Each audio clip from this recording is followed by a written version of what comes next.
హిందువులపై YCP కుట్ర చేస్తోందని Yalamanchili MLA Sundarapu Vijay Kumar ఆరోపించారు. అనకాపల్లిలో మీడియాతో మాట్లాడారు. 2019-24 మధ్య ఆలయాలపై జరిగిన ఘటనలపై ప్రశ్నించారు. ఫణిగిరి కొండల్లో తవ్వకాలు మాజీ ఎమ్మెల్యే కన్నాబాబు రాజు హయాంలోనే ప్రారంభమయ్యాయి అని పేర్కొన్నారు. ప్రొటెక్ట్ చేసుకుంటా ఉన్నాం. టెంపుల్ కూడా స్థపతిని వాళ్ళని తీసుకొచ్చి ప్రాసెస్ లో ఆర్కియాలజీ డిపార్ట్మెంట్ కూడా మాట్లాడుకుని ఆర్కియాలజీ సర్వే ఆఫ్ ఇండియా వాళ్ళ అండర్లోకి తీసుకెళ్లాలనే ఉద్దేశంతో తీసుకోవడం జరిగింది. పక్కనే ఉన్న బౌద్ధ స్తూపాలు ఏదైతే ఉన్నారో దాని పక్కన ఆల్మోస్ట్ 30 మీటర్లు 40 మీటర్లు కన్నబాబురాజు తవ్వటం జరిగింది.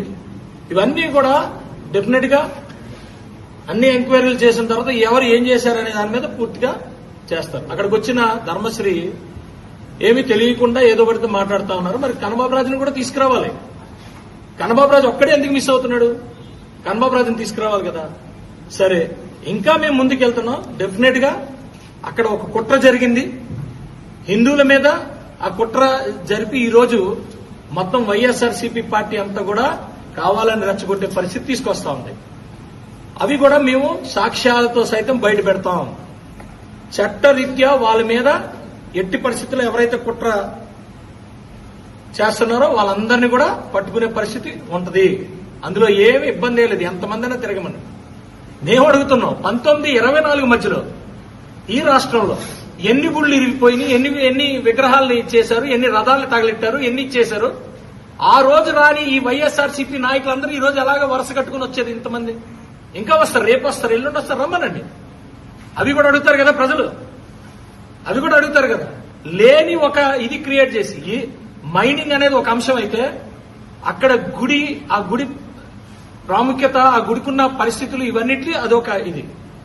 ఇవంతా కూడా కుట్ర పన్ని ఆ కుట్ర మేము 100% బయట పెట్టబోతున్నాం. బయట పెడతాం కూడా. ఏఎస్ఏ ఆర్కియాలజీ సర్వే ఆఫ్ ఇండియాకు కూడా మేము లెటర్ రాసాం. మీరు మొత్తం కూడా సర్వే చేసి ఎక్కడ ఏం జరిగింది, ఏంటి, దానివల్ల ఏం ఇబ్బంది వస్తుంది అంతా కూడా వాళ్ళ అండర్లో తీసుకోమని కూడా చేశాం.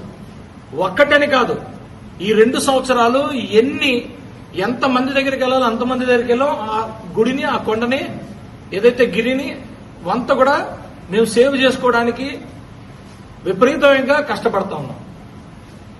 ఒక దురదృష్టం ఏమైందంటే మధ్యలో ఒక చిన్న 2.2 హెక్టార్లు మైనింగ్ అయితే రావడం జరిగింది.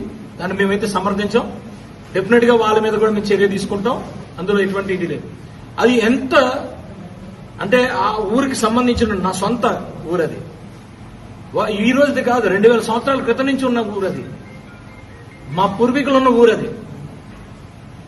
ఆ కొండ మేము ఎంతో పవిత్రంగా చూస్తాం.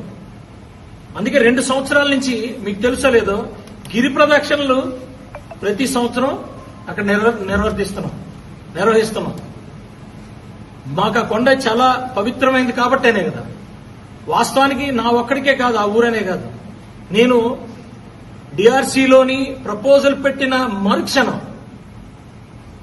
పెద్దలు కొంతాల గారు కానీ అయ్యన్న గారు కానీ ముందుకొచ్చి లేదు ఆ కొండ మీద అక్కడ ఎట్టి పరిస్థితుల్లో ఎక్స్కవేషన్ చేయడానికి లేదు, మైనింగ్ ఇవ్వడానికి లేదు అని చెప్పడం జరిగింది.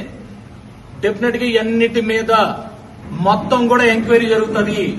అన్నిటినీ కూడా చేస్తాం. ఇందులో కుట్రలు కూడా ఉన్నాయి. ఆ కుట్రలు కూడా మేము బయట పెడతాం. అందులో డౌటే లేదు. ఈ అన్నిటికన్నా